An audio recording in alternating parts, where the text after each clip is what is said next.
Hello and welcome to the Free Cheese, episode 177. I'm your Joe Dix, joined tonight by Marc Augustiniak. Hey. The Free Cheese is a weekly video game podcast about video games brought to you once a week by thefreecheese.com.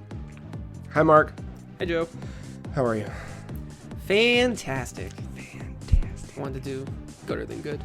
Gooder than good. Or all gooder than good. Matt could not be with us tonight. It is close to Christmas, and he's got a family Christmas party. So he's there. Well, I know. And we had to shuffle some things around and record on a different night than we typically would, because got some Game of the Year stuff coming up pretty soon there. you know. But more on that later. First... How are you? Oh shit, Marc's turning the tables. Ha! I'm good. I've had a shorter week than last week felt like it was. You had a shorter week? Or it last felt shorter. week. Yeah. I was going to say, what, do you have 3 days? Because I got like the whole... You got the whole 7? Yeah, I got the whole 7. I had a normal amount of days, I think, but they all went by very quickly. Yeah, it was kind of a blur. Yeah, it happened too quickly. Especially yesterday, whatever my day off was.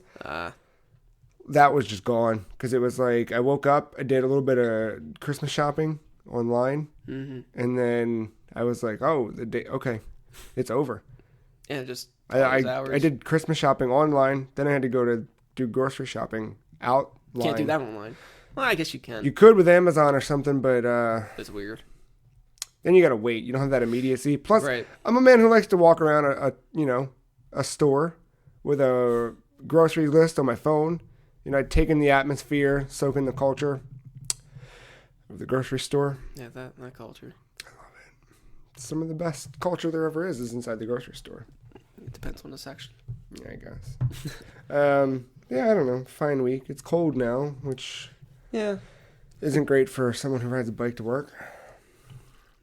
Layer up. I bought some Long Johns. Yeah? I haven't had a pair since I was a boy, but I bought some. You may have seen Caitlin wearing some earlier before we came down. I was hoping you had like the red fuzzy onesie with the butt flap. If I could track that down, I'll find one. I'll tell you, I bought them last night, brought them home, threw them in the wash so I could wear them, took them out of the dryer, put them on. When I pulled them on, because they were just out of the dryer, they were real tight. Don't you love that feeling? I love it. I mean, not the tightness, but the warmth. It's the warmth. And when I pulled them up, I'll tell you what, they were so tight that I couldn't fit my feet through the bottom. And I thought that I had accidentally bought footy pajamas. I was so stoked. And then when I saw my toes starting to peek out, I was pissed. I actually own three footy pajamas now. Really? Well, one's a Halloween costume. Perfect. That's the unicorn. Mm-hmm. I have that big kigurumi. Is that how you say it? Kigurumi. Sure. Platypus. Okay. It's great. Yeah. It has a big fluffy tail. And then my other one is Adventure Time's Jake. You have Jake things? Yeah. Damn it. I mean, it's really old, but... That's rad, though. Yeah. I almost bought a Finn backpack the other day. But it came with the hat, and that seemed like too much. Nah. I could just not wear the hat, but then I thought... you should wear that. But it doesn't... But I put on those, the long johns. Mm-hmm. The long underwear. I put them on and then just walked upstairs and flung the door open, and Katie was in the kitchen.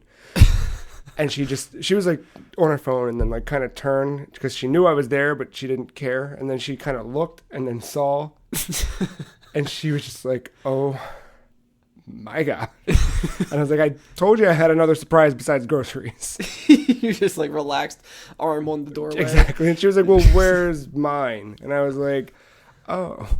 And she's like, "I feel like we need to have matching." Yeah. So then we left, went back out.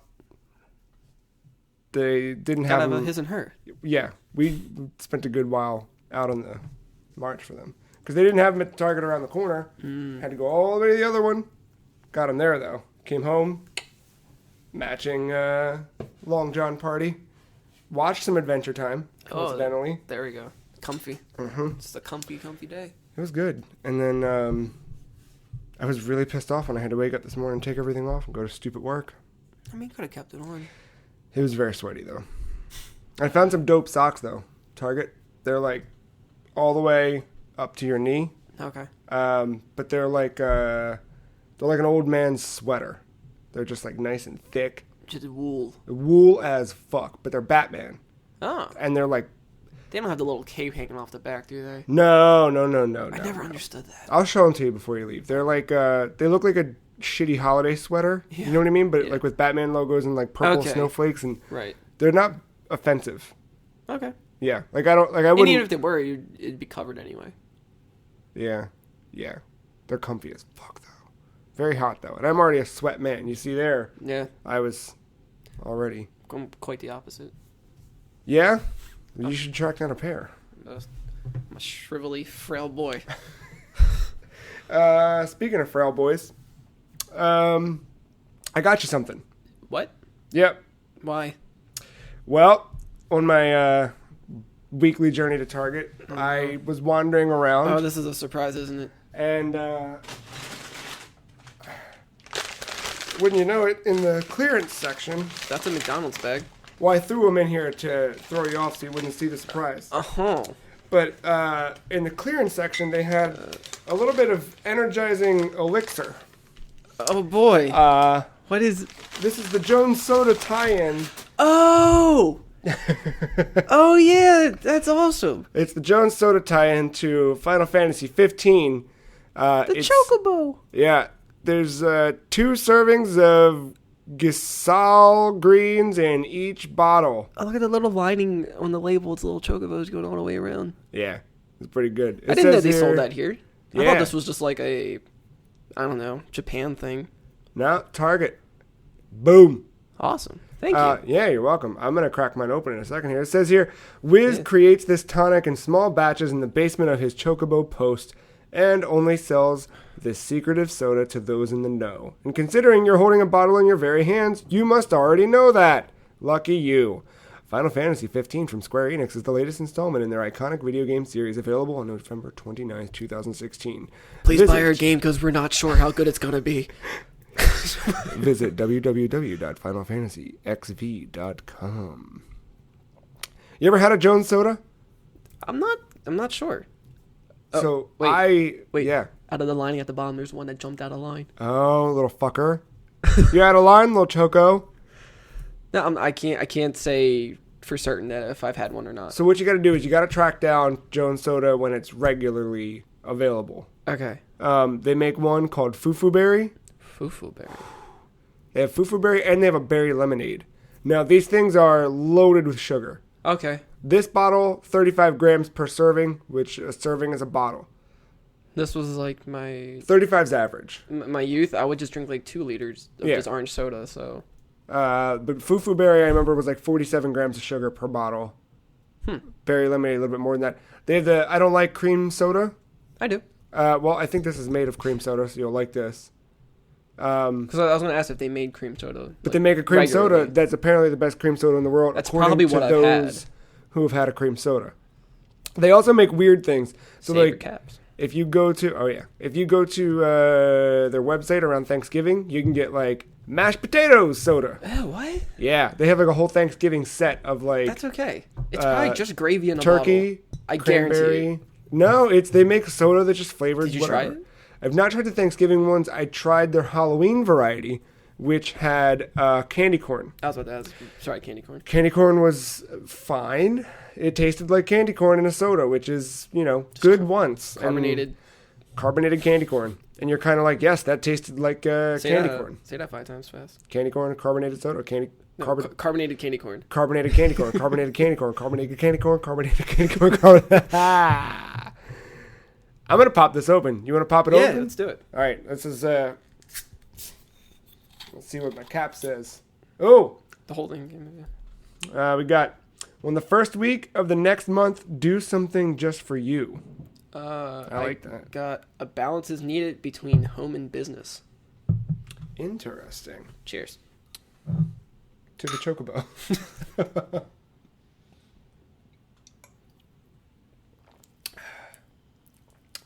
Yeah, I've had this before. Oh, this is different. I recognize this flavor.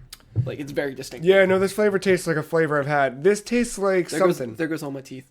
Yeah. Because this is the cream soda. I can taste the cream soda, but that orange... Yeah.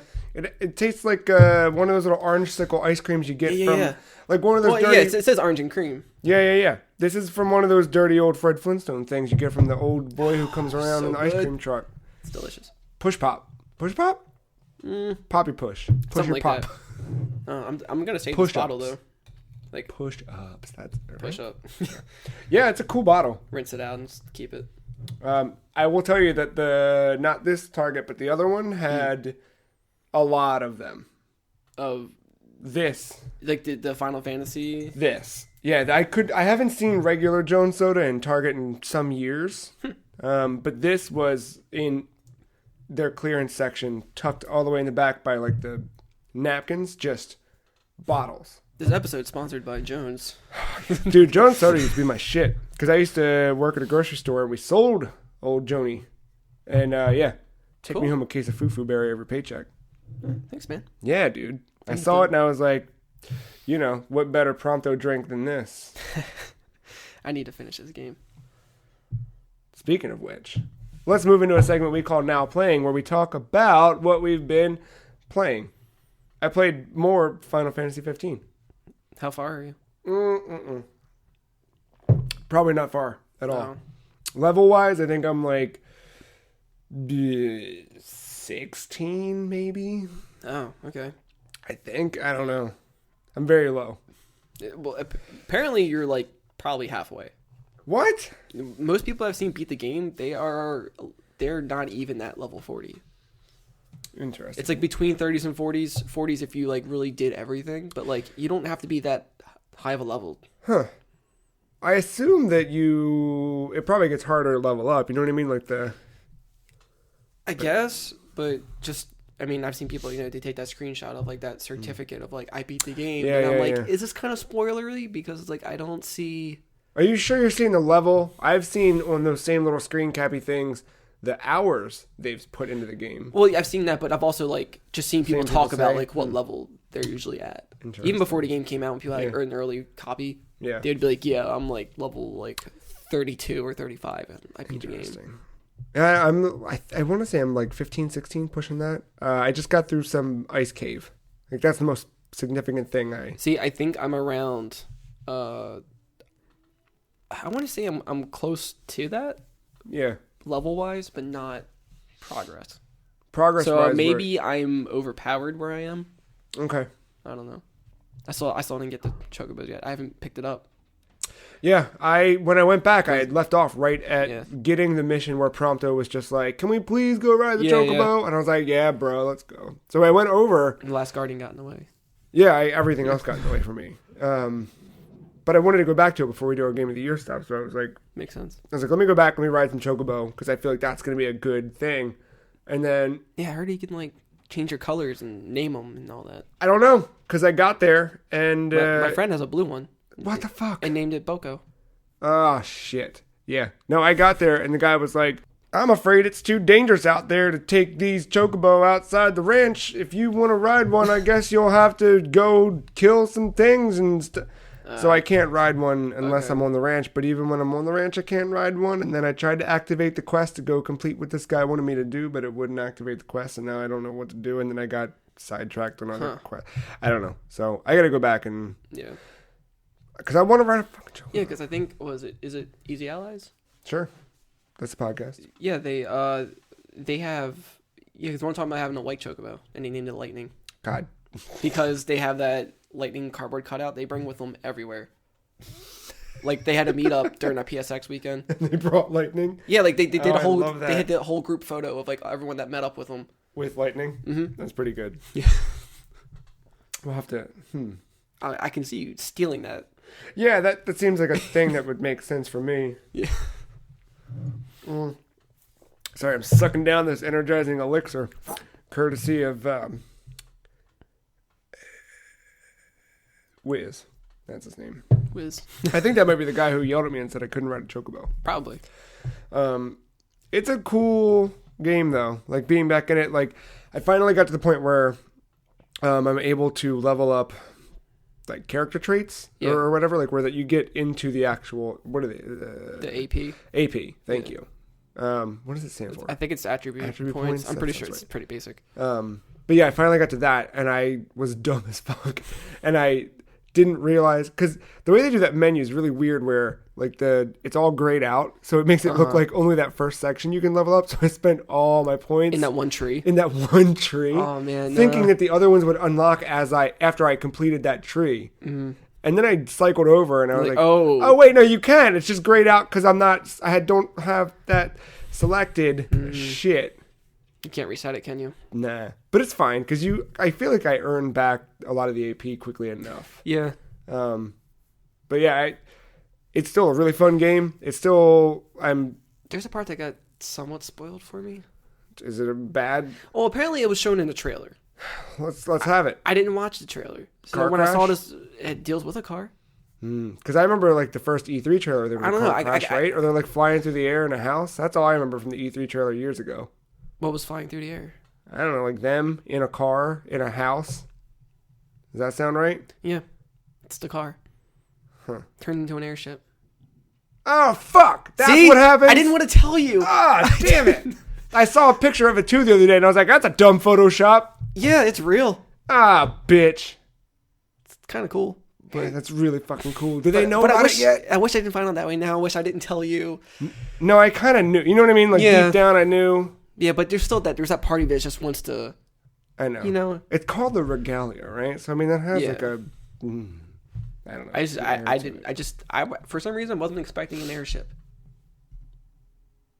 I just wasn't. Yeah, I was expecting that weird fucking Trico thing that you see in the game to become the airship that you end up procuring. Just a bunch of chocobos on balloons. I'd be okay with that too. That sounds right. Sounds like a good idea. Yeah, I like it. It's still good. I still like it. I still want to play more. I don't want to not finish this game. You know what I mean? Like I'm on board. I like Noctis. I like his band of little boys. It's got me thinking. What? The drink. What about it? You know, they could have tapped into the caffeine side of this marketing. What? Choco lattes. Oh, shit. One day. Maybe there is one. They have I bet you they do. They have the thing. The Square Enix Cafe. Oh. It's not here. No, yeah, not Japan. Here. Right. Yeah, true. Huh. Japan gets all the cool stuff. They do. In Europe. That Kirby Cafe. Yeah. Square Enix Cafe. Resident Evil Cafe. Gundam Cafe. Have you heard about the Gundam Cafe? No. Do you eat inside of the Gundam? Yeah. Really? And you take a shit inside of one, too. Is it all inside of the crotch part of the Gundam? I don't know about that, but it's all that. Would make the most sense. When you go into the bathroom and you turn it on, it's like when you turn the lights to piss or shit or whatever you're doing inside of there, everything comes on. It sounds like a Gundam's coming to life. Can you imagine working there? You put on a uniform, you're like, oh, I gotta get up early. I gotta get to the Gundam. I gotta get to the Gundam Cafe. Like I can't imagine you hating your job. I can't imagine you being stressed about it. Like, oh, I gotta go work at the Mobile Suit Cafe. Yeah, but you know, I can't imagine anybody saying that with an angry face or tone. Yeah, but you got to think about who comes in there all the time. It's probably everybody in Japan who is considerate and respectful, because that's how they are. That's how their culture is. Everyone's to themselves. Maybe, but I also feel like it's probably just shitty gaijin who come in. I mean, I'm sure you have your weeaboos from here that travel over there. And they go over there, and they're the only customers they actually have. They're the ones that like hamburger to place. And they have a shirt that they think says "I'm cool anime" written in Japanese, but it actually says "I'm a fuck bag." It's not even like a Gundam shirt; it's a Transformers shirt. Oh my god! And at the bottom it just says "Gundam." And he walks in. I go bots for robots. God damn it. Yeah, that's cool. Final Fantasy 15. It's a good game. It's a good RPG. A bad RPG is not an RPG at all, but a racing game called Need for Speed. Yeah, you're still playing this. I played some more Need for Speed. I saw. I gotta tell you, there was a little bit of inconsistency with the story progression. Oh. I know you find that hard to believe, But I get a phone call from Manu, and he wants to go drifting, obviously, because you can see by his hair how much style he has, and drifting earns you more style points. So I go drifting in the valley with Manu, and at the end of it, I drifted so good that he was a little mad, so he burnt out and left, thus getting the cops to pull him over. So he calls me up to congratulate me on my sweet, sick drifting skills. As he's getting arrested? As he's getting a ticket. And the cop does not like that he's on the phone. So he's yelling at her. She's yelling at him. He's telling me how great I am of a drifter. And I'm like, I know, man. And then he's like, I got to go. They need me. I got to deal with this. So he hangs up. And then I get another call from an anonymous person who's like, meet us at the diner. Meet the gang at the diner. I'm like, all right, I got to go meet the gang at the diner. Drive up. There's Manu chilling with the gang at the diner. Talk to them, get my next mission, leave. Phone rings. Manu. He says, hey, bro, really want to catch up, but I'm still dealing with these cops. It's like, dude, what? Well, the Manu you saw wasn't really him. Oh, shit, this game's deeper than I actually thought. It's a T-1000. That would make this game actually good. But instead, you know what would make that game good? I guarantee you it's only because of the title that it makes you not have a good view on it. Right. Imagine if this was Animal Crossing. How amazed would you be right now that all this was happening in an Animal Crossing game? You would love it. You're not wrong. I don't know if I'd love it. I'd be like, man, Nintendo, you did some weird shit with Tom Nook. I would love it. You're drifting. You're a villager. All these other animals. Tom Nook has 60 man buns on his head. I don't know. So yeah, it's a dumb game. Yeah, it's not a good RPG. It's really dumb. I'll just reiterate one thing that really stands out as dumb. Manu is a man's name in the game. Is it short for Manuel? It is short for Emmanuel, yes. Oh come. But in terms of it being a racing game, it's a fine racing game. I like the idea that it's open world. Get the race? Yeah, which you have to drive to every race. It's an open world racing game, which is tedious, but it's also the more you drive, the better you get, which I know sounds stupid, but yeah. I bought a new car, so the new car feels a little different. I bought some 86 Toyota thing. It's rad. I like it. Or I painted it fucking that color, shitty mint. And it looks like a bad 80s car that you wouldn't want to buy, but I bought it for money and put things inside of it to make it go faster and make loud noises. I wrote an article earlier this week about what was it called? It was called Play Something Dumb, It'll Be Okay, I think is what I called it. And it really is I just needed that stupid, mindless, whatever. I think amidst all of, because we've been doing a lot of stuff, I don't know if listeners know, for Game of the Year preparation, and just building all that up, and a lot of grinding on games just to get through them. Mm-hmm. So we kind of feel equipped for the conversations we're about to have. And I think in preparation of doing that, I was kind of I need a really good palate cleanser. You're pretty much that's how you find Marc games. Just finding that all my games are just dumb. Yeah. No, it's not. But I don't think they're this dumb. No, this is pretty fucking dumb. No, mine are oddities, which I like. But definitely everybody has that share of. Yeah, I think I talked about it a little bit last week. I need that Need for Speed, underground, stupid. Just let me put dumb lights under my car and a dumb body kit on it. Just drive around. Just play GTA. Whatever. I almost bought the trilogy on PSN because they're on sale this week. I have it on Steam, but I haven't touched it. I have it on Steam too, but the controls are stupid.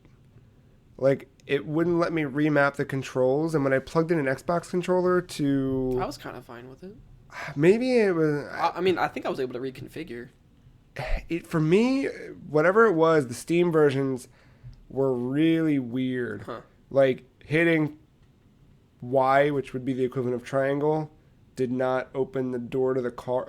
Everything was kind of my muscle memory was fucked up because I was this is what you... no, this isn't at all how you... Yeah. What? And I looked at the control scheme and I was no, none of these make sense. Change it. And it just wouldn't remap. This was also I'm pretty smart. Never mind. I'm not gonna blame myself. It was the game. It was not me. That's weird. Yeah, dumb. I don't know. I'll have to go back to it. Yeah. Or not. Just buy it on PSN. Trophies. Why not? True. I don't know. I'll keep playing Need for Speed. I probably won't talk about it unless like some serious story things happen and I need to update you on Manu's progress. But yeah, I don't know. I can't imagine how this game ends. I can. I can't imagine it doing anything surprising. No, it won't. No. I know it won't.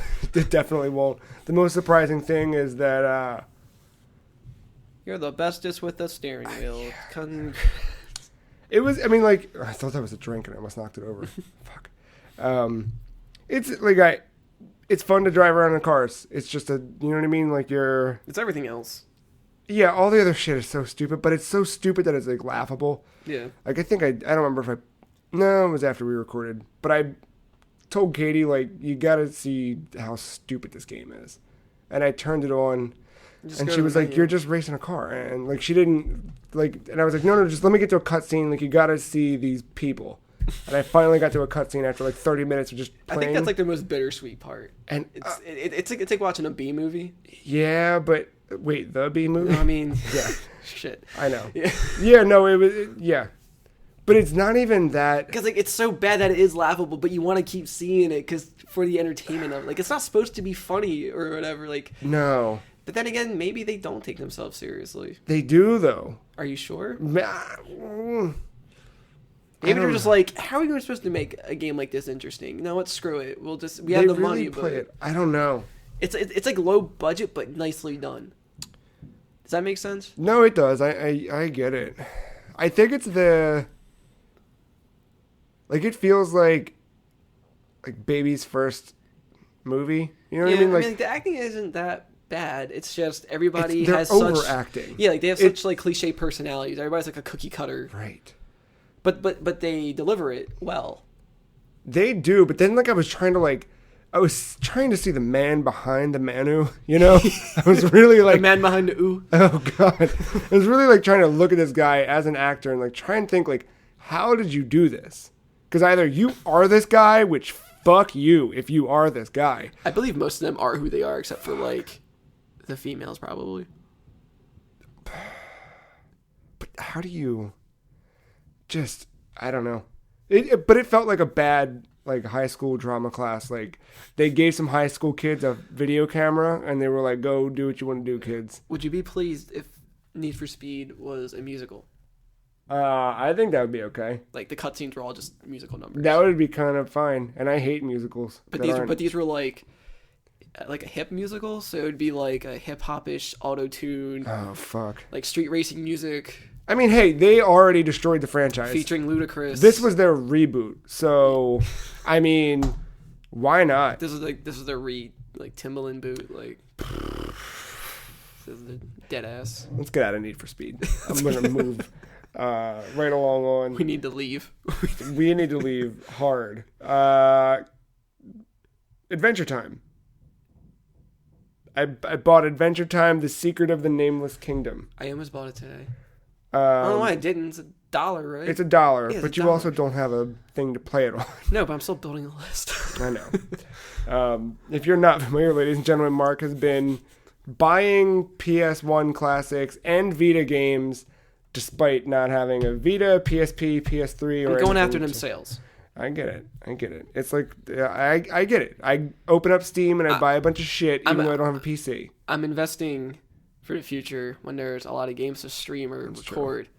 I got a backlog. That's pretty. You're not wrong. But I would say buy it because especially you. Yeah. It is. It's pretty much they just reskinned Link to the Past with Adventure Time. There was a GameSpot video of them showing the game off before it came out, and everybody you could tell nobody was like they didn't have much to say about it. They were trying to be interesting, but like every time they talked, they were always comparing it to Zelda. Like, this is just Zelda. Like, even the developers like, yeah, this is just Zelda, just with Adventure Time. Because it really is like, yeah. There's like this when you go into the dungeons, it's like the same. Like it's a Link to the Past. If I was to have a property be like a reskin, I'm okay with Adventure Time. That makes sense because the other than like some mobile game that like nobody cares about. No. What was the other Adventure Time game that was basically Zelda 2? Hey, Ice King, why'd you steal our garbage? Yeah. Like see that one I can give a little more credit to because not many people. Way forward, right? Yes, and not many people use that type of formula. No. Like how many people replicate Zelda 2? Right. None. Right. I mean, like especially nothing recently. So it's like, why not Adventure Them Time, and Shovel Knight, which I think a lot of people who left Way Forward to go to Yacht Club probably worked. Yeah, but they. This is. I mean, I really don't have anything else to say about it other than like it's literally 99 cents right now instead of whatever it was when it came out, $40. I think. Would you say this could be like a step of getting into Zelda games? Like if you, like, I mean, for somebody who doesn't really play games at all. Yeah, if you don't play games, you've never played a Zelda game, and you wanted to, I don't know why you're listening to this, but sure. But yeah, if you haven't, and you're like, or if you have a friend who like just kind of doesn't get what games are, but they love Adventure Time, give them this. It's not a particularly great game, right? But it's like a good start. But it's fine. It's a time passer. It's what I talked about in my article, really, with Need for Speed, where it's like it's okay to play shit that isn't AAA #1, the best of the best. Right, and like you don't have to fucking filter Metacritic up to the top 10 of this year and only play that. Like, go play what is there. That's what I do, like personally. Like, there's a lot of AAA that I don't play, and as hip as that sounds, it's. I don't know. It's just because most of them follow. It's more dynamic. Yeah, and like most of them follow like a formula that just doesn't catch my attention. They try to appeal to such a wide audience, and then they kind of lose what makes things unique and special. Yeah, and like smaller indie games, like they're more personal. They can break boundaries. They can get away with stuff. You know, they don't have to worry about like PR and all that. They just do what they want to make, and then that was what was so refreshing about. I don't know if you saw that Doom documentary that dropped this week. I was about to. I saw this. Like people online were like, "Look at this beautiful documentary." And I was fucking like, watch it. So I remember you and Matt kept talking about it. Yeah, I back Danny O'Dwyer on Patreon for his thing, No Clip. I'll probably watch it tonight. His first documentary was all about Rocket League. It was a 3-part series about like how this company almost went under, and they made it. Like, it was amazing, all about psionics. Go watch that one, and then the Doom one. To make a documentary. You have to watch the Doom one. I say watch that tonight. Like to edit something like that. That sounds fun to me. I got all the tools too. But yeah, the Doom documentary. It's so if listeners, if you want to check it out, if you haven't seen it, it's I think I retweeted it a bunch, but it's No Clip is the YouTube channel, and I don't know what it's called, but that makes sense. No Clip. I don't what. It's like a programming like gaming term. So like I think I'm not sure if it's. I think that means like to like go through like clipping. Oh yeah. Or like No Clip. I remember. I don't. No, that makes sense. I don't know the details exactly, but I know how to deal with like going through walls and stuff. No, that makes sense because his whole approach to this was like to skip advertising, to not have like not do games media in a traditional way and kind of subvert all that. Breaking those walls. Breaking the law. Yeah, but anyway, the Doom documentary, really, really rad, really, really insightful into the development of this new Doom game and how like it came out of the depths of hell, literally, because they made Doom 4. And they were like, Doom 4 sucks. Yeah, see, that was the game that went through development hell. Yeah, and said, not many people gave it shit for that. No, but you know. But that was the thing is, like, when they came out, they definitely said, like, fuck everything. We're going to make the game that we want to make that we know people want to play. Mm-hmm. And hearing them talk about it in this documentary was really refreshing of just like, yeah, you guys fucking made the right thing. And you might have cut corners here, but like they just... But that's why things get popular, because we love that... uniqueness. And they went for it. They went for exactly what they wanted to do, and they didn't. When I say they cut corners, I don't mean like they. I mean like they knew where they could. They didn't half-ass. Right. They just found things right. They did what they wanted to do in the end, which is like that cost them a lot of money to scrap a game. Yeah. It might have been rocky on terms of their, new owner, because they got bought by ZeniMax in the midst of making all that shit. You know what I mean? To abandon a project that big. Huge deal, but they said fuck it, and it ended up being, I think, way better in their favor.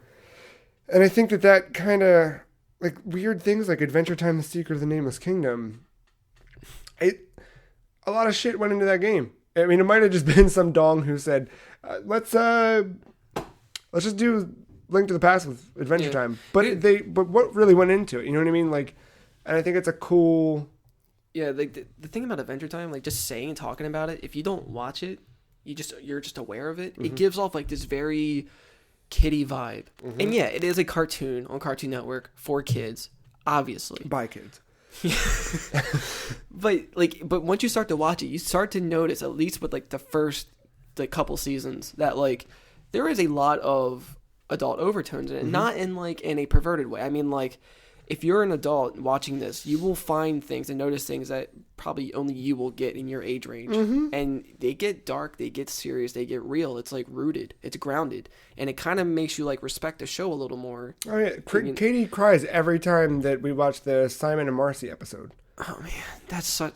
When he starts singing the Cheers theme, yeah, she's just bawling every time. I forget the one where they're kind of like Finn and Jake are just like living through like a life cycle itself. They're like bugs. I was just gonna bring that up. Yes. And then they're like amoeba cells or whatever. That is the most. On the outside of that, is that episode where just like a circle and there's like yes, holy crap. That level like said more about that was the most. Yep. And like I remember like Pendleton Ward, like the creator, like he said that like he wanted to like have that stuff in there because it's like, you know, it's a show that parents can watch with their kids, or it's a show that's both for adults and kids, like, you know, or if you're a child at heart, whatever, like type deal. But yeah, like just anybody who's like just thrown off by the name Adventure Time, I just implore you not to be so thrown off about it. Like actually, like, because I remember once you look into it, the lore is actually pretty cool.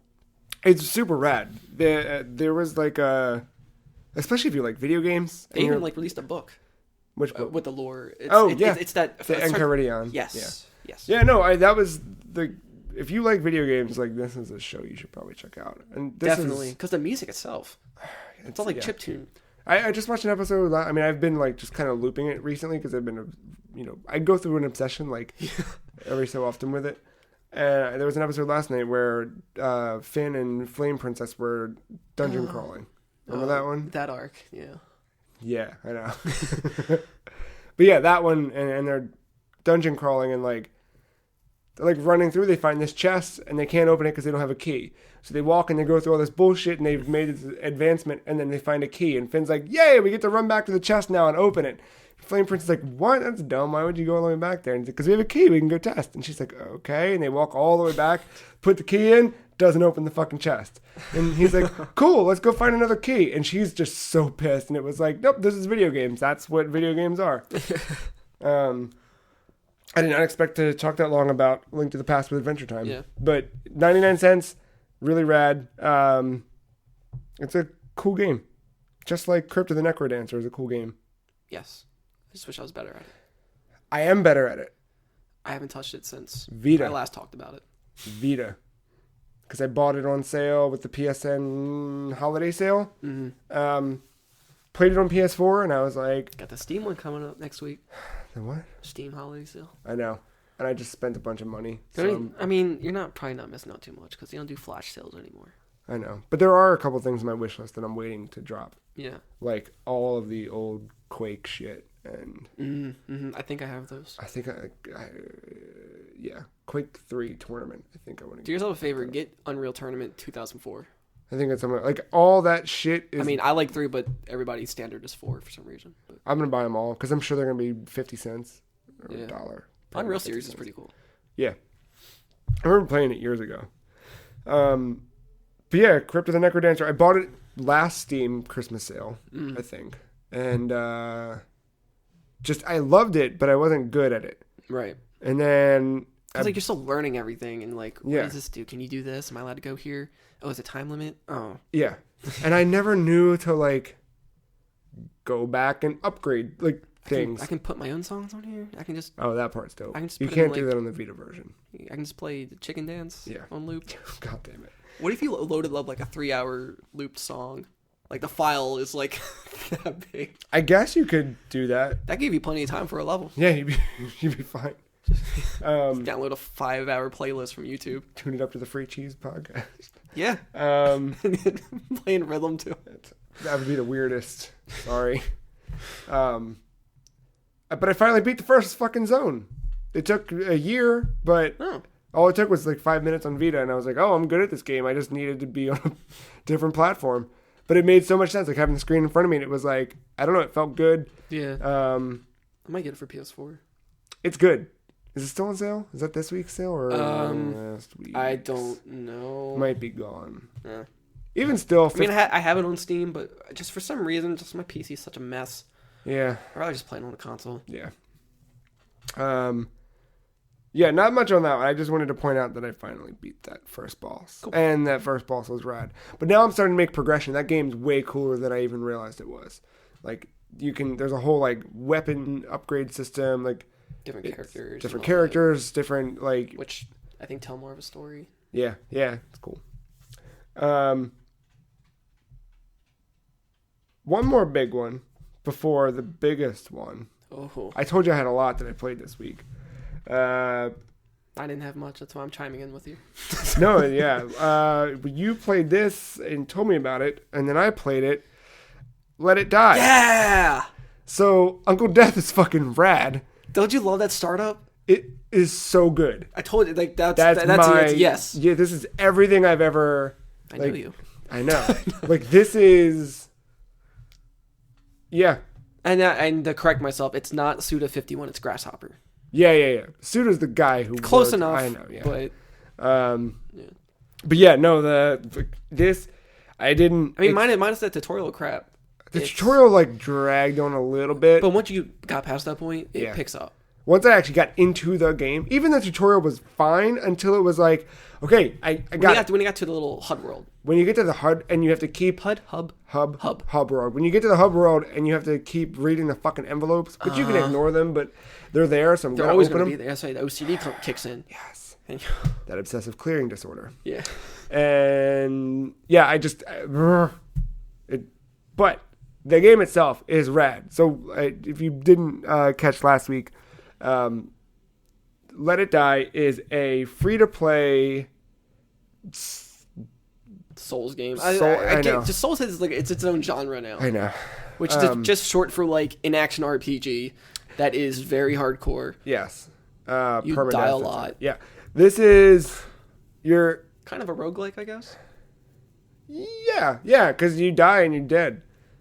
Yeah. I mean, you fight who you last killed. Yeah. I mean, that's your corpse. You fight your corpse. Right, you fight your corpse. If you kill your corpse, it goes into a freezer where it will then go and fight other corpses for you. That's your hater. Your haters.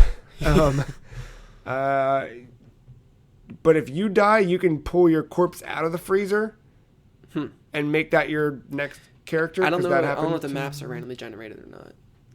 Do the hallways stay the same? I don't know.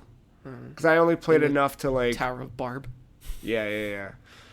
I only played enough to like get through one piece. And like I died like whatever and then yeah.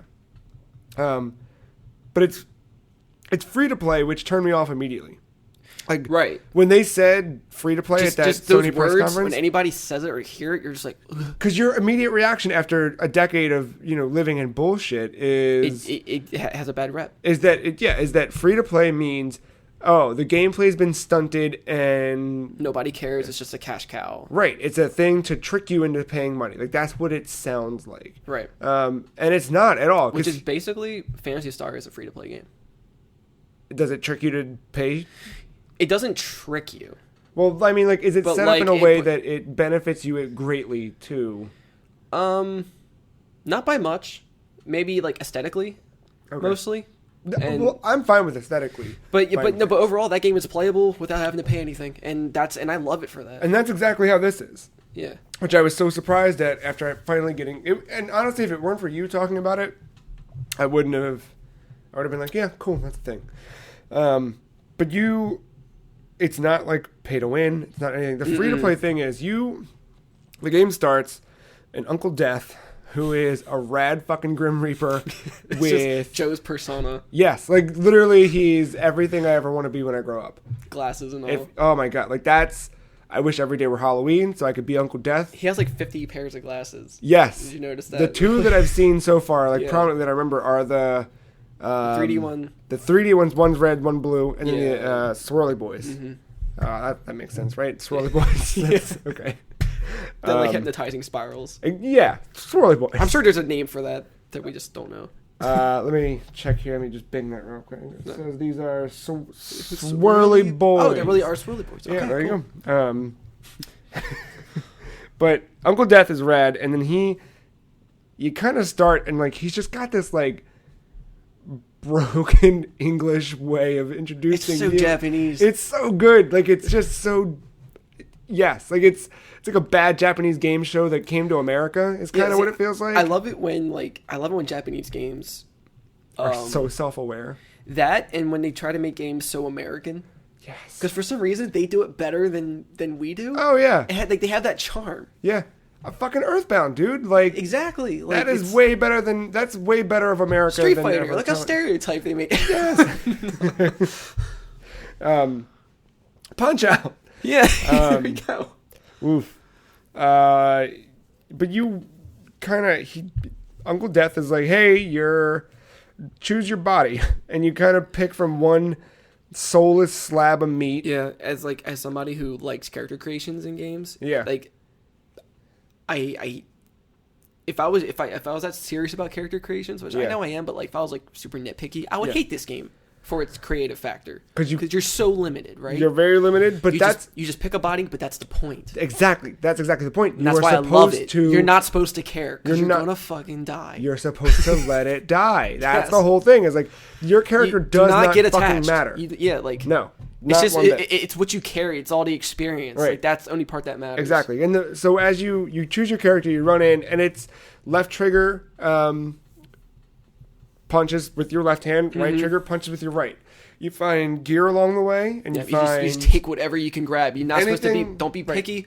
Even if it's not for you. Oh, I ran around with a fucking, like, a stupid jacket and a traffic cone on my head. I just had the jacket and no pants. I had no pants. Yeah. I had a fucking traffic cone on my head. Or another time I had overalls and no shirt. I had, what was in my left hand? It was like fireman overalls. Yeah. I had I think it was like a chainsaw glove that I was wearing. Every time I punched. The buzzsaw. Yeah, the buzz, like you punch like that Van Helsing blade. It was like that, and in my right hand I had this revolver that had like I had that too. Fucking 24-inch gun. Yeah, it was a Joker gun. So I'm just like boom, boom, boom. Just I'm not going to continue the sound effects, but you get the idea. It's just over and over again, and then eventually like your weapons will break and run out of ammo. This is a game where you're not supposed to get attached to anything. Anything. You just grab it, use it, go, adapt, survive. Kill. Yeah, like you're killing and climbing. That's it. You have to kill and climb to the top of the tower, and then die, and then start over again. Now here's the free-to-play part. If you die, if you want, you can use Right, you're right. When you die, you can do what we've done, and just let's grab another slab of meat and send them up the tower, carry on. If you feel like you made good progression, let's say you grind all the way through and you get to a boss area and you're like, oh, fuck, I just died. You can spend money to just revive that character right where they stand. And you could, if you wanted to continue to do that, you could just dump $100, get 100 revival tokens, and do that over and over again. But I wish you could just earn the digital currency via game and not actually put cash towards it. I mean, you still have the option for cash. Sure. But kind of like Miitomo. Yeah. You know? Yeah. I want that kind of factor. Yeah, I get that too. That makes sense. Yeah. But I'm okay with it. I'm fine with it because I don't ever need to revive my character. Because the way I look at it is I treat it just like I would only Bloodborne. do that if I was like at the very end. I'm like, you know what? I am not starting over. Yeah. And I'm sure that when I will support them. Right. I'm sure that when I get there, it'll happen. Yeah. But also, that happened in Bloodborne, and I got used to that. Where if you're used to that already, playing any Dark Souls, Bloodborne, Demon Souls, making all that progression, and you make one stupid move, or the AI cheats you, or whatever it is, and you're you have to redo all that shit. If you're used to that, you will have no problem with this. If you're not used to that, you might have a little bit of a struggle, but it's still just a crazy Japanese game. It's still so fucking cool. Yeah. And you're just in this nightmare elevator tower of bullshit and barbed wire. I think we just need to realize that, like, I know like free to play has like this stigma about it. But you have to understand the company behind it could give it a good name. Yeah. You know, like Grasshopper making a free to play as to, I don't know, name a company we don't care about. Zynga. Making a free to play game. Right. You kind of know what you're going to get with. Yeah. I mean, if you do the research, Yeah, and yes. It's cool. Like a Nintendo. Yeah. Like Nintendo. Super Mario Run came out. Yeah. Wait, was this the big one you were going to go to, or did I just like... No, this is the big one I was going to. Oh, okay, cool. Because I figure this is the one I played too. Yeah. I finished it. Wait, the full version? Yeah. Really? Yeah. Oh, I didn't buy it yet. I finished it, all the 6 levels, or all the 6 worlds. You have all the characters? No. So that's the thing. It's like I finished each stage, but I've got to go back and get all the pink coins. And then I got to get all the purple coins. That's what that means. And then I got to get all the black coins. And they do get... They looked greenish to me at first. Me too, but they're black. They call them black, so I guess they're black. Oh, I didn't read it. I just... I forget where I found it. I found it like some weird menu. But, yeah, so Super Mario Run is out. And it's a game on a phone from Nintendo. Like, yeah, we've had Miitomo for... But this is like a real game. Right. Like, Miitomo's a social app. Yeah. Which has... The only games it has is like a random drop. Which doesn't count as a game. This is a game. This is a video game. I think that if you're going to make Mario on a phone, this is how you should do it. It's a good start. Yeah. I think. And it's definitely as someone like who really, really liked Super Mario Maker last year, continued to play that, and, you know, just knows Mario games. This feels weird. It is. Because you're used to you want to go more back, control. You know? Right. And this is, no, you're just moving forward always, you know, give or take. There's sometimes we can kind of go backwards. But, yeah, it's good. I bought it. I bought it immediately. As soon as I just downloaded it, and then here's $10, upgrade to the full version. I have to wait till after Christmas to buy it. You're not, you know. Because presents. Yeah, no, yeah. But you're not missing. You know what I mean? Like, yeah, like I've seen very like split. Like it's been very polarized how people feel about this game. Yeah, I've had like, and some reasons are legit. Others are just, all right, come on, like you're just being snobby. And you're gonna have that because it's a game on a phone from Nintendo. But I like it. You know what I mean? Like it is not going to replace Mario. No, at all. And nobody should expect that going into it. This is exactly what Nintendo wanted. Do you think it's worth the price? Yeah, totally. Okay, because a lot of people don't. People are dumb. Right? That's like they're like $10 for this, and then... Yeah, $10 for this. You get a lot of fucking game in it. You get a really good game in it. You get a game that looks better than these Mario characters have looked on any other device. Because the displays all Mario's are finally... like parkour tricks. Yeah. I hope they keep going with this in future Mario games. I think they will. I hope they abandon this new Mario because Mario's just art style. Mario's like the jump man. Yeah. You know what I mean? Yeah, now he's just like, he is owning that jump. You know, he's doing like little flips, doing little spins. Yeah. He's very acrobatic. It's dope. That's a good way to evolve. I like it. But yeah, I think it's worth $20. I think it's worth $30. Like yes, it's worth it because I don't think that I really, really, really, really hate the idea that because it's on a phone, it has to be free. Because that's exactly why. This isn't technically a free to play game. This is a pay to start. I mean, free to start game. Yes, and then that's exactly what they set out. Like when Iwata was still alive, and he was talking about how they were going to enter the mobile space. That's what he said is free to start. Which I'm okay with that. No, yeah, especially from a business standpoint. Like you're giving people as full of the game as you can give them, and then till a certain point, it's like, hey, free to start is 2016's demo. That's all that is. Yeah, which I'm okay with. I mean, it's not the most creative way, but it's also the most truthful way. You know, it's honest. You're getting the game right there. Play it. And I'm not going to say this, like, I won't sugarcoat it at all. Like, go download the game if you haven't already. Yeah. Play it, and what you're playing in that first level doesn't change. Like, different levels, different challenges, but what you're doing, the core mechanics of tap the screen to make Mario jump, that's it. You're going to collect a bunch of coins and whatever, but it's... This is what I've noticed, though. When you start getting the coins, the level changes. What coins? So I'm on I've been playing through the first level until I get all the coins. I got all the pink. Yeah. I just got all the purple. Right. Now I'm on the black coins, right? Uh-huh. They added more obstacles and platforms. I noticed that too. And I was like, you know what? This is actually more challenging now. Exactly. It was very basic at first. Yeah. And now it's like, oh. And that's why they added more to it. I wasn't expecting that. That's why within a couple of days, I was able to run through all 6 worlds, all 4 stages in each one. Because it is rather simple to just get from point A to point B. Yeah. But if you look, I'm not hitting the high scores on my friends list. You know what I mean? Like, people are doing better than I am in terms of how many coins they got. Because they're going through and finding things. I just kind of race through it. Mm-hmm. But this is... I don't like the idea that something on a phone needs to cost nothing or $1 at most, because that's how we end up hating things like Let It Die before we play it. When in fact, Let It Die is a rad fucking game I scoffed at because it had the word free to play in it. The mobile platform isn't taking it seriously, and for a lot of reasons, I think, from a lot of people. Well, the problem is like it gave everyone... but like, we're so used to paying like $1 or not even that, or nothing, so and then we're spoiled. But then like people have forgotten that like games don't. You know what I mean? Like there's we talked about it before, but Ed McMillan, the guy who does Super Meat Boy and Binding of Isaac. Thank you. He did a game for a game jam called I don't remember the title. It was something like Light Switch or something very simple like that. It might have been that. They did. They talked about this in the Indie Game the Movie sequel, the follow-up. Yeah. Where he made this game in a game jam where you literally click a light switch.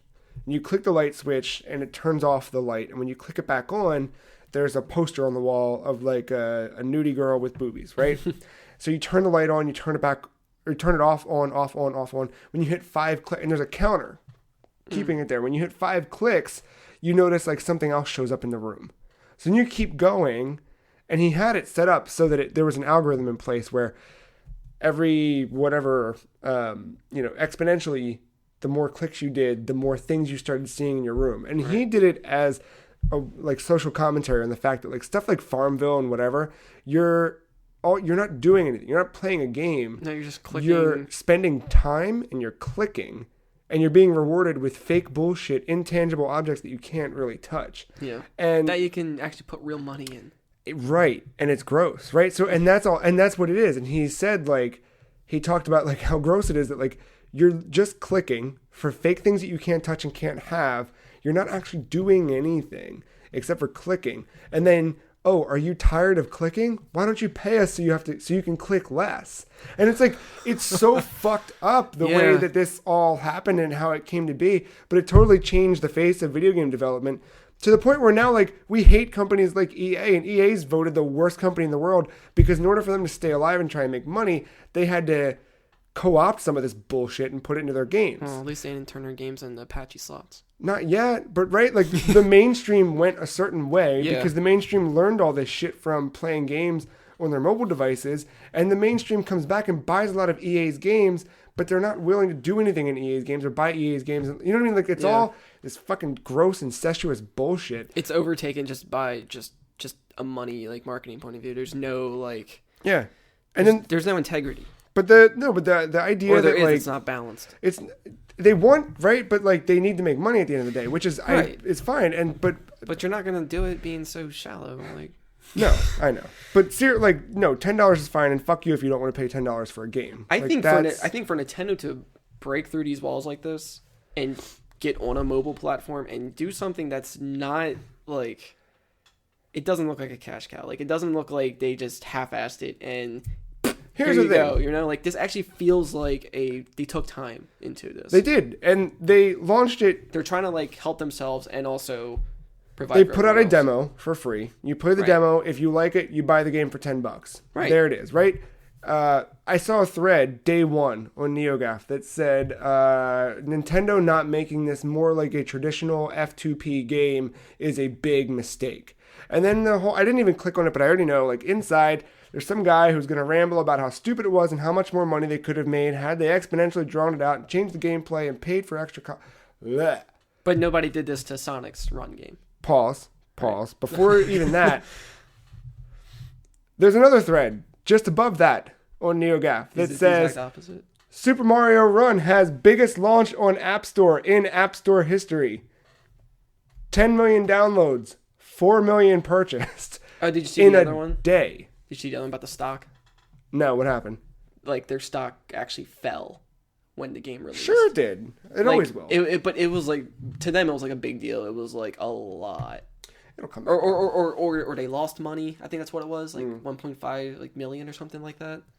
But it's like it'll all come back. Yeah, like they will make it back. Like it's always like a rough start. Like, but this was the biggest in the history of the app. The App Store's been around for what, a decade now? This is the Wii all over again.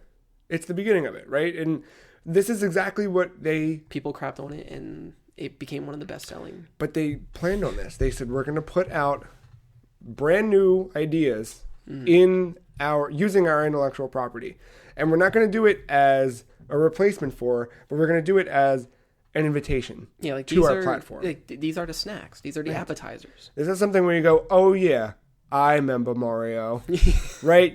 I never forgot. I never forgot. You get your NES Classic, maybe if you can find one. Yeah. You get Mario. You had Pokemon earlier this year, and it's like, yeah, I remember Nintendo. And then you know what I mean? Like, they're slowly building this. They just announced the goddamn theme park at Universal, Super Nintendo, right? Like, come on, it's all happening. To them, like, this is nothing. No, but yeah, Super Mario Run's pretty cool. I think when you get all the pink coins, cool you get Luigi. Is it? I think. I thought that would be Peach for some reason. Peach you get just for beating all 6. Oh, that makes sense because it's Toadette, Yoshi, Toad, and Luigi. Yeah. Toad you get from My Nintendo. I'm never gonna play as Toad. He's dumb. He's fast. I don't like Toad. Ah, God, stupid little bastard and his dumb vest. People love him in Mario Kart, which is fine, but put a shirt on, you stupid dick. That's what I always say. Dumb bastard. What's under his hat, you think? Then that's not a hat. That's just him. That ain't him. That's a hat. He's a fungus. I didn't think about that. You know, if you take that off, you're scalping him. Is he bald? I don't know. I don't know for real. I'm just saying that would be great though. It would be great. I thought that was true. I didn't think it was a hat. I mean, he has the face of a mushroom. The eyes are in the same place. He does. Just reverse colors. And Toad is one of a Toad race. Toadstool, fungi. No, yeah. Mushroom Kingdom. I know. Why he looks like Aladdin, I don't know. That's what I mean, right? You know what I mean? Like, they kind of give him that genie thing. I don't know. Do you think it's because of Mario 2? Mario 2 did some shit, man. Because of Doki Doki Panic? Yeah, more than likely. That makes most sense. It's a fun challenge. The little, I think the Toad Rally is kind of cool. I did that once. And then I beat some kid. I don't know what his Randy, or I don't know what his name was. But like, fuck you, Randy. That's what we say. I was like, what did he get? Like 37? So like, I raced him. Yeah. I like demolished him by like 400. I was like, yeah, fuck you, 10-year-old. Fuck you, Randy. Some of them are pretty good, but yeah, it's called the Toad Rally mode, and that's kind of like their daily challenge, or what they encourage to be their daily challenge. You can play as many times as you want, as long as you have Toad tickets. Yeah, I do miss holding in a button to run faster. Yeah, me too. And I'm not used to that pause block, but I like it. Yeah. Because I was like, what's the point of this? What's the point of me looking? Oh, no, it's to time when the enemies come at you so you know when to jump. Yeah, because you don't have the D-pad. There's more to this game than people realize. So, but I did try out their thing, because there was as much as I hate BuzzFeed, which is a whole other stupid race to the bottom conversation to have of just destroying the internet, and we're all mindless, stupid fucking idiots now. But they had a thing where they, it was a video they did quickly of, here, Miyamoto, you say you can play this game with one hand, so we're going to feed you a bunch of bullshit and see if you can do it. So it's just him, like, eating cupcakes, and they handed him, like, eventually an entire cake that was, like, bigger than his fucking head. So Miyamoto was just... He's trying to eat cakes and shit while playing whatever. Dude, Miyamoto. I know. He's been killing it. I mean, like, I know we're, like, a Nintendo-heavy podcast, and we just sound like just a bunch of fanboys who will just defendo, whatever. Yeah. But, like... This could have been any other company, and if it was the same quality, I would be praising them too. If it was Namco, if it was Sega, I can only hope, because PlayStation announced that they're going to bring some titles to phones in Japan. Did we talk about that? No. Yeah. Including Parappa the Rapper on phones. I don't know what this looks like. There's a couple of them. Yeah.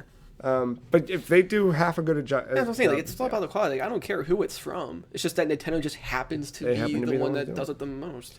But I put the Miyamoto test to the test. The other day at work on my break, I was watching the Giant Bombcast, eating my lunch, and I put it to the test too. I had a lonely Friday night. No, I'm kidding. Marc, I bet you people have tested the theory. Yeah. Let's check Twitch. Yeah. Yeah. One man, one phone. Yeah. No, I was definitely. I'll say that trying to watch something shovel garbage into my face. Yeah. And I was not great at it, but I did get through some levels that way. Yeah. It was good. Super Mario Run. Not bad. Super Mario Run, I tell you, gets me very excited for... We still have Animal Crossing. I know. And Fire Emblem. I know. That's why I'm happy Mario came out first. Yeah. So I can just play this now, because I'm not going to go back to it once the other ones come out. I like this, though. Like, I would totally be okay. No, I like it, but... No, but in like 6 months, if they're like, yo, you want 6 more worlds? Give us 10 more bucks. Sure. No, I didn't think about that. Them they adding totally more to could it. make Yeah, this a they platform. totally can. To any of these. Think about how much Mitomo's changed in just less than a year. That's true. And there's a lot of people that still laugh at Mitomo or just dropped it because it's not the thing anymore. But like, I still play it. I love Mitomo. I don't do it every day. No. But I check in. Yeah. I look at your responses. Matt, because you two are the only two left. I'm still getting answers from April. Yeah, exactly. I finally caught up one day. I was like, I'm getting through all of this shit. So I have everything caught up, but woof. It's good. It's whatever they're doing. Like, it's not replacing. It's just in addition to. Yeah. And I like what they've done in addition to their core business. Not bad. It's a good start. Yes, for sure. I like it. I keep playing it. I'm happy with it. Yeah. We're in an age now where Nintendo is on mobile platforms and people don't have to jailbreak and put ROMs on and all that or make clones. Yeah. And I'm glad they didn't do that because that was another thing too when this was announced. It's like, well, why don't you just put the original? Like, well, because you'd play it for 5 minutes, you'd get over it, and you'd walk away. Look what happened to Final Fantasy. Yeah. You got shitty mobile ports that went to Steam, and those are now the PC ports. Final Fantasy 4. That's bad. 6 got ruined. I'm not talking about 6. 6 got ruined. Not talking about 6. I saw those screenshots. And then it's like $15-$20 for that? Yeah. You can get it for half the price. I'd rather buy Mario. Thank you very much. Thank you. Did you play anything else? I know you were coming hot off The Last Guardian. Kind of left you in a... Yeah, I just lent it to my friend. Yeah? I do, but because of that, I've been kind of missing it. Like, everything's been sinking in now, and, like, I want to go back. I actually want to go back and replay it. That's cool. That's good. But I also want to play the other games. Yeah. But, yeah, I touched a bit of Hyper Light Drifter. Didn't get too far. I think I'm stuck where I'm at. Like, I'm not supposed to be there, but, like, going back is so... It's a lot. Use the map. I mean, no, like, I know how to get there. It's just, it's a lot of backtracking. Cause I'm no. I mean, on the far... you can fast travel. Oh, that's right. Duh. Mm-hmm. I always forgot about that, but I also don't want to give up where I'm at. Like, maybe I'm just missing something. Maybe you're in the wrong spot. I mean, is there a certain way to progress in this game where, like, you can't go in certain places yet? I thought so, but then the way that Matt... I'm on the far west side.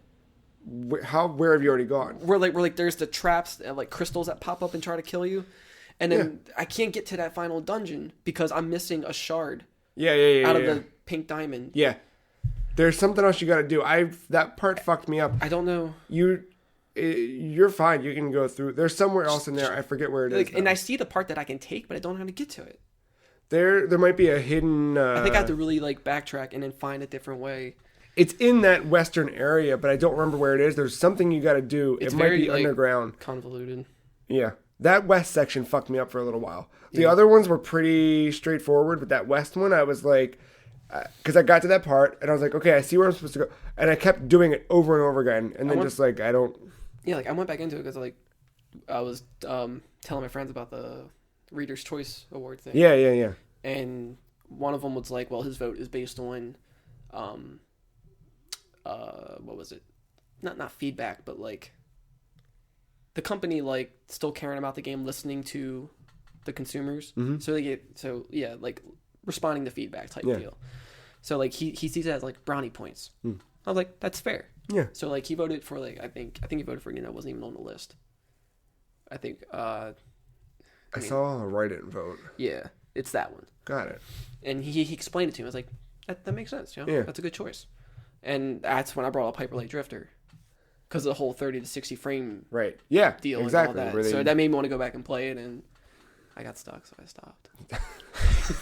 It's a really good game. And then this morning, I finished building my list of PlayStation games to buy from the store. Yeah. For my TV.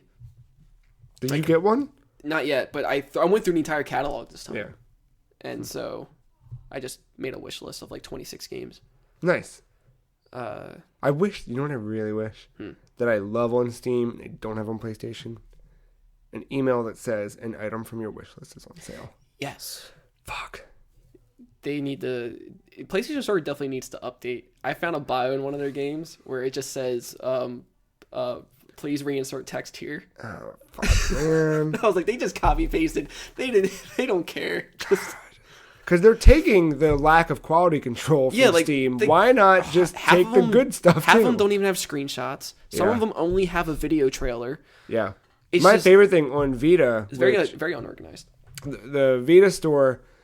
I don't like the way they categorize everything. It's not It's good. like A through L, M through Z, or like the other sections, like... Just little letters. I bet they have a limit in how many can load just in give each me the whole chunk. Thing. Yeah, like the whole PlayStation loading thing that happens between each page. Yeah. It's like they don't know how to run a website. I don't know. It's like, it seems very basic things. Yeah, it's not a big deal, but... No, but there's little things where it's like, it's just that... It'd be one thing if it was across the board, this is what we got to deal with is playing games. But it's like, nope, there's other platforms that can do it. It's easier to navigate on a console than it is the website or the app. Yeah. And that, It's kind of bad. No, because I always open it on the website and I can see all the stuff that goes on sale and look through it, but there's still something where I'm like, I don't know, I have no idea what it is. The PlayStation Store is just a weird thing to connect to. Yeah. Just no matter what. I don't think they're built it on the same architecture they built it on since the PSP days in 2004. Like buying a song through Rock Band is still unbearable. Like, oh yeah. Like you can go to continue shopping, but I thought it would automatically download the games. No, you have to do I found an option within the game to actually download it. But if I missed that, use the app, find a game, download the PS4. Dumb. But in half the time I try to pick a song, nothing loads. It's like, sorry, there's no content here, or can't load it. It's like, what? Like, sounds like Screams to me. Yeah, I just don't know why it's a problem. Yeah. But other than that, I actually touched a bit of Mega Man Zero Collection for my DS. Nice. Forgot I had it. I almost bought that at Best Buy some years ago because it was on clearance. I remember I bought a GameStop the one day. Yeah. And actually it was because I was trying to find a PlayStation TV. And I was like, no, while I'm here, I'm just going to get this. Nice. Is it good? It is good. They have a mode where it's basically like an easy mode, but you can play through all 4 games streamlessly. Or seamlessly. Whatever. That was good though. That was like a Kojima transferring thing you did there. So I was like, yeah, all right, I'm overpowered, have all my sub-tanks, just run through the game, do all these missions. Yeah. Yeah, it was They're fun. good. Yeah. I mean, playing through Gunvolt this year kind of really... I need to get back into that. Yeah, you do. Did you get 2? No, I want to get the pack, the double pack thing. Yeah. Fuck. That wouldn't be a bad cartridge to have, even though I have them both installed on my 3DS, but still. But yeah, that's... Not really too much outside of the Mario run and whatever. It was a short week. Time seemed to move much faster than it did the last week. Mm-hmm. Except, and it happened again. Look at that. We're at an hour and 13-ish minutes. Holy crap. Yeah. Just on Now Playing. Time moves real fast. I remember when this segment was first made just because if we didn't have much to talk about. Yeah. But we always have stuff to talk about. And now this is like taking over. It's like... It's okay, because in a month, this will be the opposite. We'll have nothing to talk about because there's nothing to play in January. Yeah. So live in it while you can. Live and learn. That's a Sonic the Hedgehog. Why don't we take a break? When we come back, we'll have just a short segment of show and tell. A little bit of Game of the Year preview coverage stuff and information about what you need to know. And then we're out of here. Cool. Be right back.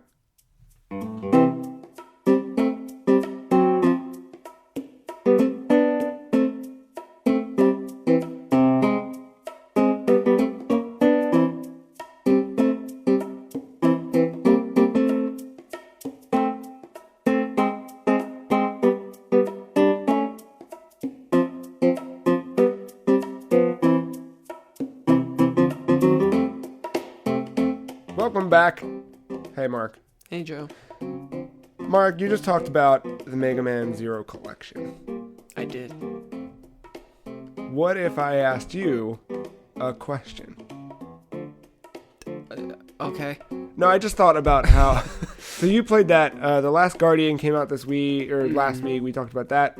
I just started thinking about, like, Last Guardian, Shadow of the Colossus, Eco. Are they going to put that out on PS? Like, what's that? Collections. And I'm curious. Okay. About what kind of... Are there any collections or remakes or remasters or whatever that you've kind of expected or wanted or hoped for that aren't really out yet? First thing that came to mind is Mega Man Legends. Oh, I would love to see 1 and 2, like, remastered with new art, or just brought back out, able to play. I mean, it's brought back out able to play. You can PlayStation PS4. Store just download it. Not on PS4, but yeah. No, yeah, just like make it a little prettier, Yeah. a little more high def.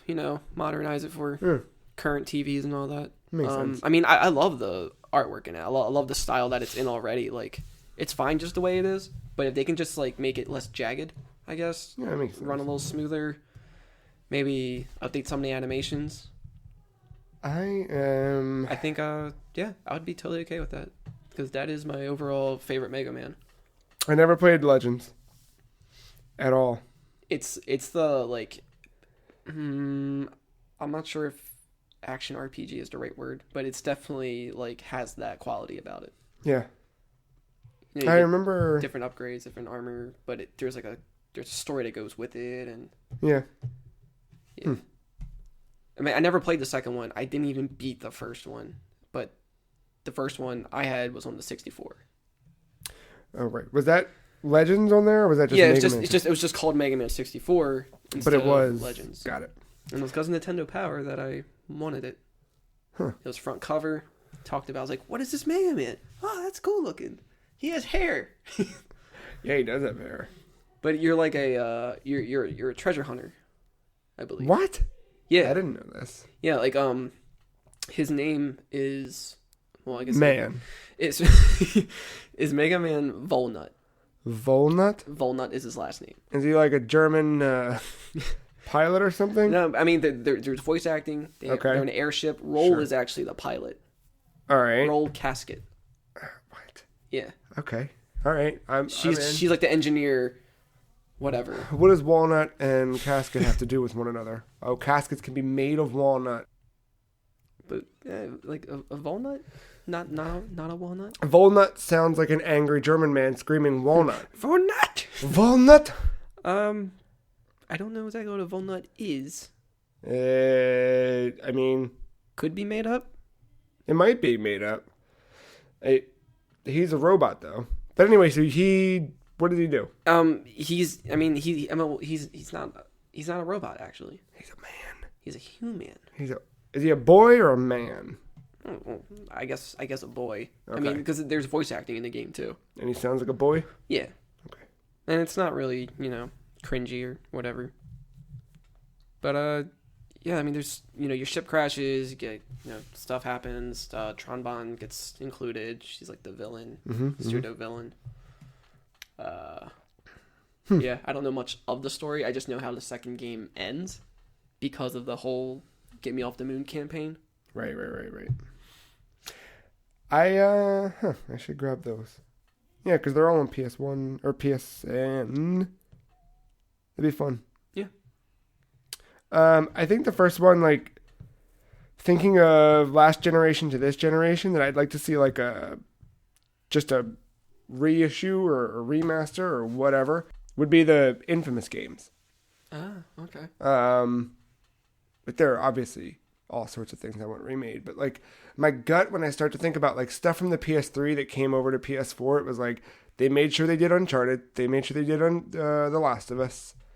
I think God of War came over at some point, right? Or one like they hit a lot of these Sony properties, but they did not hit Infamous. And Infamous was like Second Son was fine. I never played Infamous. like I wish that they would put out the first one. Yeah. In It wasn't HD. Yeah, I mean, it's like it's not that old of a game, like. But it's not.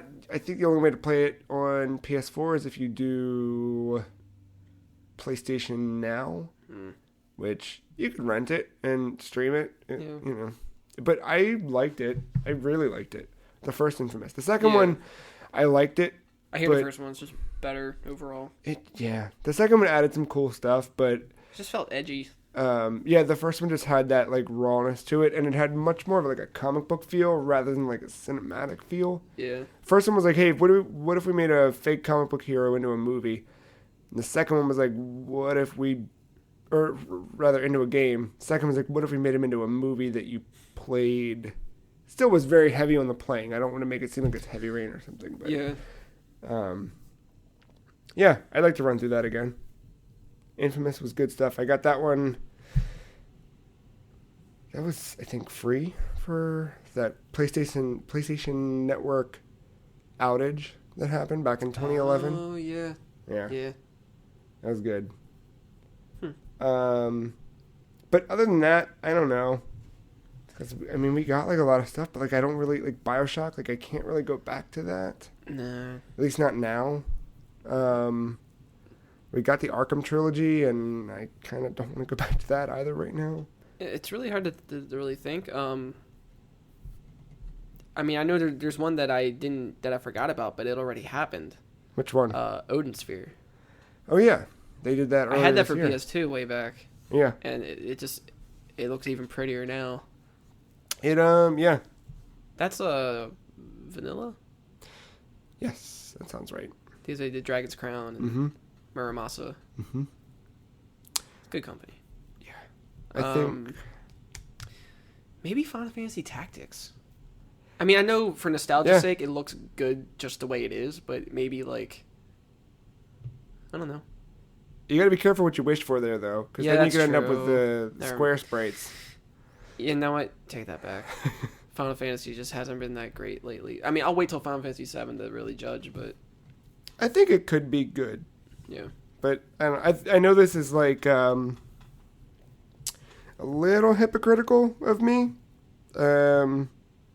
After being about a week out from writing an article about how we shouldn't remake things, we should build better preservation platforms. But we talked about it last week on the podcast too, where I think that this kind of. What if you have the option to switch between the two? Just switch, like the original style, and the news, kind of like the Master Chief Collection. Yeah, I think that would be rad. I think that's a smart way to preserve, but yet still, always have it as an option to play an updated look. Yeah. No, I think that, my big thing was with that article was just, the lack of emphasis on digital preservation. Yeah. And how, we could build these really great platforms if we just had consistency and parity across all of them, but we don't do that. We just, whatever. But yeah, I think I think if you're gonna remake something, you should do Criterion Collection. You should go all in. Give me every fucking developer. The Doom BFG edition gave you Doom 3, Doom 3 BFG edition. Gave you Doom 3, gave you Doom 1 and 2. Gave you all kinds of shit. I go even further. Give me the soundtrack. Give me everything. I don't care what it costs. I'll pay whatever. If I like it that art, much. all that stuff. All of it, top to bottom. Kind of like a Sonic Mega Collection. Yeah, exactly. Give me everything. I think... I'm trying to look back. Yeah, not much really comes to mind. Then afterwards, I'm like, oh yeah, that would be cool. Yeah, later on we'll do that. As we're editing this and getting it posted. Oh, you know what? I'll see. Most of the ones I would want are probably from Konami. The Mystical Ninja. Oh, that would be cool. Oh my god, it looks so good if they did it with brand new high-res models. Yep, not that PS2 game though. No. That became an anime, and it's not good. Oh. But yeah, that would be great. That'd be cool. Konami, I could do a little Symphony of the Night remake. Maybe not. That game's perfect. Yeah, I couldn't see you enjoying. If they did it with the right art, it has to be the right art. What if they kept all the same art, but just somehow turned into a 3D game? It's just like a low poly. Like, oh God, it looked like still uses the PS1 sprites. The first Armored Core. Yeah. I don't know, man. I used to say that I'd like what do you call it? Crash, but I saw what that looks like, and this got me thinking. I kind of want to go back and play on DS. Fire Emblem. Which one? It's a remake of the first one. Oh, yeah. I think it was called like Black Dragon or something like that. I don't know. It's a remake of the very first one. So Marc is the main character. Sure. On like NES or whatever. So that one, it never came here. It was only Famicom, right? I think so. Yeah. And then, yeah, that makes sense because Melee. But yeah, I remember that being on DS, and I don't know how good it looked, but if it had like Awakening or Fates look to it. Yeah, those games are really good. I mean, or like those features that those games have that maybe the older ones don't. And inject it back in with like that story. Yeah, I'd be okay with that. Kind of merge it. I think I have the best one. This might be the showstopper. What if they didn't remake it all, but they just released Mother 3, period, at all, anywhere. Just officially translated. Christ. Well, the 4 will probably be out by then. Oh, God. That fan game? Yeah, I know.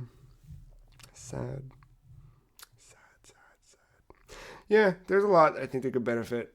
Earthbound would look dope if you just did like the NES sprite from Smash. Nah, man, make it all claymation.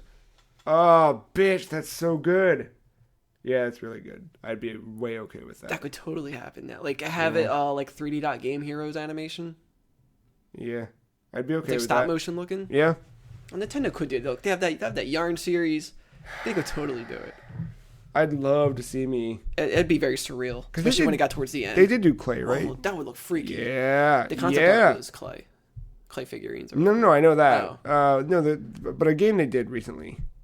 It was clay? Oh, Kirby. Kirby and the Rainbow Curse. That was a sequel to the DS to game. The Nightmare of the Rainbow Curse. Yeah, whatever. Nightmare and Dreams of Draw a rainbow, roll them around. Doesn't have limbs. Swirly boys. Back to the swirly boys. It's always the swirly boys. Yeah. Yeah, that would be cool. Yeah, it would. Colony Wars, that'd be a good one. Colony Wars? Colony Wars is a PS1 game by Psygnosis, I think the name of it, or I might not have that right. It was a cool space shooter that I never quite understood because I was too young and stupid, but like seeing that high res as fuck in space, that'd be kind of cool. I like what they did with No Man's Sky. Is that what you're thinking of? Space Invaders and Galaga. Yeah, like you have those crazy like remastered versions. Yeah, those like over the top crazy. Like they're fun. Yeah, I'd be okay with that. I don't know. Turtles in Time. Wait, the Super Nintendo port. Didn't they remake that on Xbox Live? Don't. It didn't happen? Don't want to talk about it. That's up there. Okay. Yep. All right. It's not that bad. Yeah, it's not good. It's not good. Pretty bad. Dude. But it could be worse. Pretty bad. It is. I'd rather have the Super Nintendo version. Yeah. But make it 4-player. Yeah. Maybe not a remake, but just make instead of the Simpsons arcade game. How about a King of the Hill arcade game? Oh my god, who would you play as? The 4 of them. It would just be 4 Bobbies shouting, "That's my purse." You just have Dale always just leaping and just pocket sand. He doesn't actually fight. He just calls on hordes of raccoons to come attack him. And his name is crossed out on the screen. It just says Rusty Oh Shackelford. my god, I would love that. God, Bill just cries. That's it. Boomhauer just runs you over with a car. Peggy would kick ass. She'd have her little paddle. And her big ass feet and just... Mm-hmm. Hoo yeah. Big ass feet. Cotton. Cotton would be so good. Just headbutt man in the groin all day. You just throw him. Like, he's not really a playable character. He's one of those, like, trash cans in a beat 'em up game. You just pick up and throw at people. Exactly. He just waddles in. Yeah, I mean, like, you hit buttons to do, like, to say different phrases. But that's all you can do. Your friends have to throw you. You just waddle and make Topsy do the big old cheeks. Oh, shit. What an episode. I think it's going to do it for the Free Cheese, episode 177. And then that's kind of it for traditional podcasts for a little bit. Yeah. Right? It's the calm before the storm. That's true. Because, yeah, you're hearing this, if you're listening to it right away, on Sunday the 18th. A week from today is Christmas, so we won't be recording an episode. But we got presents. Ooh, yes, we do. December 26th, 2016. Sorry, I'm getting choked up here. Not in that way, just like the McDonald's, I think. Something. Am I sick now? I can't be sick. There's like something in my throat. It's just phlegm. You just gotta... What did I have that causes phlegm? Oh, no, just air. Just hockaloogie. I don't know what that is. It feels like a parasite climbing down my throat. You know what I mean? You just gotta... That might gross people out just now, but you just gotta do it. I don't know. Anyway, December 26th, the day after Christmas. You're going to have a brand new podcast to listen to. December 27th, the 2 days after Christmas, you're going to have another podcast to listen to. And the day after that, and the day after that, and then one more the day after that. Boom. That's right. December 26th through the 30th, there is a new podcast every single day. What kind of is going to happen in each of those podcasts is another round of us yelling and voting and whatever for different Game of the Year style categories. A lot of what we do is always like our favorite, like we say Game of the Year, but it's really like, hey, here's what we thought was our favorite. It's here's what I like, and what you like is dumb. Right. Yeah, we're going to have a category called Best Single Player Game, but it's not the best one. It's just the one that we thought was the coolest, or the one that we all collectively played and or just like overall can agree, like maybe this was a good single player game. Yeah. We liked it. Even if it didn't play, I respect it. Yeah. So every day you'll get a podcast that, has us talking, debating, arguing about a couple different topics. There's no hard number on each one, like set, but roughly like 4 to 5 categories voted per podcast. The results of which will end up as an article on the website, so you can kind of read that. And if you want to hear how we came to those decisions, you've got podcasts to listen to, figure out why we said that blah, blah, blah is the best single player game or has the best soundtrack. And then the end of the week, the final day is obviously going to be our big Game of the Year award. And you'll have a big mass article that will have sort of everything, top to bottom, each category, along with the runners-up for that category. I'm stoked about that. And then around that same time, somewhere, before the end of the year, we'll start to have our own personal favorites lists. Marc's top whatever, my favorite this, whatever that might be, whatever it looks like. You'll see those things pop up. And then the day... Sorry, I'm hiccuping now. It's all that elixir, man. Ah, man. You downed it. Stang Chocobos. Day after Christmas, Marc, we got other things planned. That's right. So while you're downloading and listening to podcasts, we'll be doing something else. We'll be getting down with the sickness. Oh, Because we'll be sick. No, I'm kidding. I am sick. Merry Sickmas. Merry Sickmas. Mark, you want to tell the kids what we're doing? Gonna be live streaming. Live streaming. It'll be our first, real free cheese live stream as the three of us. Yes. Yeah. Yes. It'll be fun. So we have stuff planned day after Christmas. We're going to play, so far, the two that are confirmed on our list. We should build a big list of what we're going to do. But we know... At least potentials. Yeah. We know Overcooked and Rock Band 4. Mm-hmm. We're going to do some of that. Sorry in advance with that one. That'll be a fun one. Maybe that'll be towards the end of the night. Maybe. I feel like that's or maybe, I don't know. We'll see. We'll just see how the day goes. Tell. Yeah. Day goes. That's a Italian slang. Oh. Or it's like a, you know what I mean? It's what you would yell. A slur? Yeah, slur. That's what it is. That's what you yell at an Italian. Oh, you just don't go spaghetti. You could do that, yeah. Or you just scream Dago. Spooked you. Yeah. There's other stuff I think we'll play through. Might have some classic games to run through. Maybe try and find something Christmassy. If that makes any sense. I don't really know if it does. Overcooked has holiday DLC. Yeah, I think we'll be playing some of that. Yeah. See if we can dig up some old retro Christmas games. Do those exist? There's got to be something with Christmas levels. I mean, some dumb Simpsons game somewhere. Not Home Alone. I was thinking Home Alone 2 would make the most sense, but just a 12-hour live stream of Home Alone 2? No? That sounds great. Let's just... All right. But yeah, I would suspect some of the usual suspects. Your Smash Brothers. Oh, man. Yeah. You can make that Christmassy. Yeah. There's a way. All right, we'll find a way. If there's a Smash, there's a way.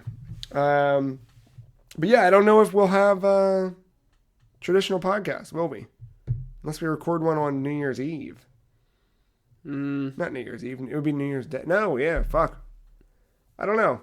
Yeah, that's... Maybe. Let's we'll call it a maybe. But this might be the last one you hear for the year outside of our Game of the Year stuff. Yeah.